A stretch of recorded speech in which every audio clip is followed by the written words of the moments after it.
Hello, bystanders and first responders. Today we're going to talk on how to become an EMT in 2024. My name is Cam, and you're watching Florida Medic.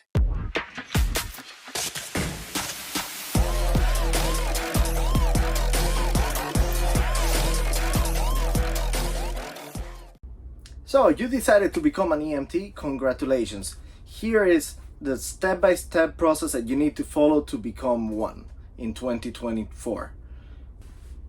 Now, the first thing that you have to do is make sure that you have a GED or high school diploma and a valid driver license.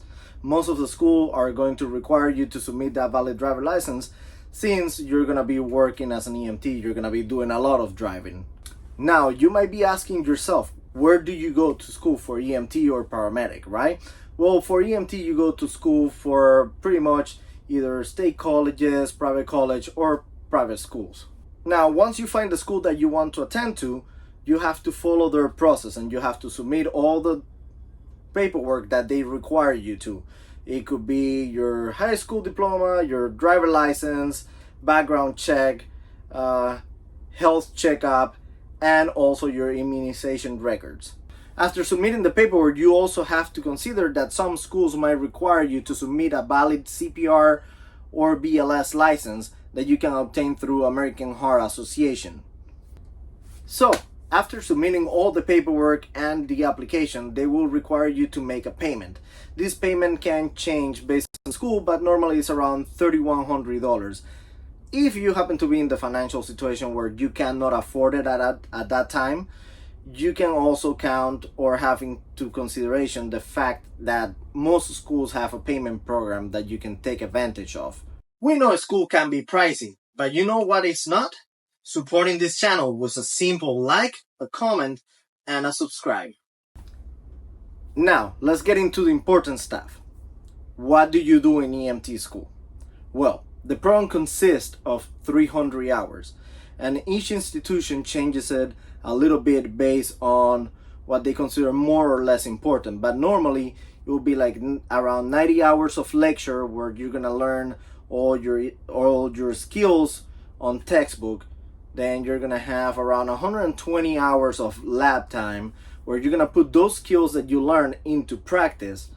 After that, you have a good 18 hours of ride-alongs or clinicals based on how they do it. It might be 18 ride-alongs and 70 hours of clinical, or vice versa. They might do 70 hours ride-along and 18 hours of clinical. The reason why we do ride-alongs is because, as you can see, most of the times you graduate of EMT school, and what you're gonna do is you're gonna work in an ambulance or with a fire department. So you need to learn what is done in the ambulance as an EMT. Now, for the clinical part, you learn what you're gonna do in a hospital setting. Especially, you're gonna be shadowing a nurse in that case scenario in your clinicals, because as EMT, we're able to work on hospitals as ER techs. And during that time in the hospital, you're gonna learn a series of skills. You're gonna get vitals for the nurses, you're gonna get history for the nurses, and in some instances, they might even allow you to do IVs on the patients, but do not count on that as an EMT student. That might be as an ER tech later on when you're working. Now, you went through EMT school, you finished your school, you're excited. What do you have to do? Your next step will be applying for the National Registry exam. The NREMT exam is probably going to be one of the toughest exams you're going to take. You're going to go to the National Registry website, you're going to make your application, pay the fee, and you're going to take an exam that consists anywhere between 70 to 120 questions. And it's going to be about everything that you learned during that entire 4-month process of EMT school. After you're done with your National Registry, for Florida, you're going to be required to submit that passing score and certificate to the actual state, and they will issue you a state license, which will allow you to work on the state of Florida as an EMT. Congratulations, you got your EMT license from the state of Florida. Now you're ready to work. But what is your next step?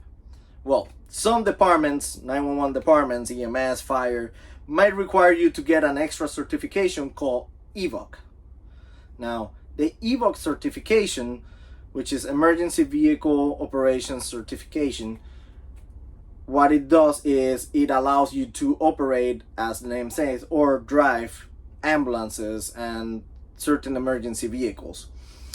Not every department requires it. For instances, like private departments like the one that I work for, they will offer the course to you and you'll be able to do it as part of your orientation and training at the job.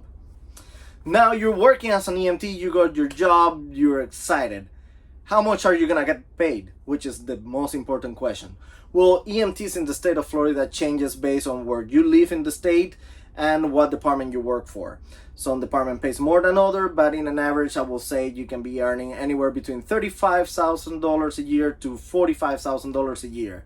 Also, you have to consider that we work 24 hours, rest 48, or work 48 hours, rest 72 if you work for EMS or fire, and if you work for a private, the schedule might change, but you can also have the option of doing 24-hour shift, which will give you a lot of hours on overtime.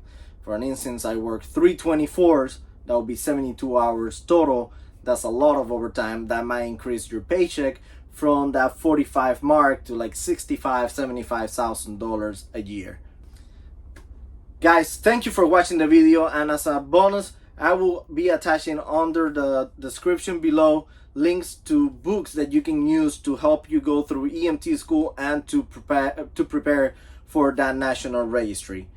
As I said before, thank you for watching. Leave a like, a comment on the video, and subscribe to the channel. My name is Cam, and you just watched Florida Medic.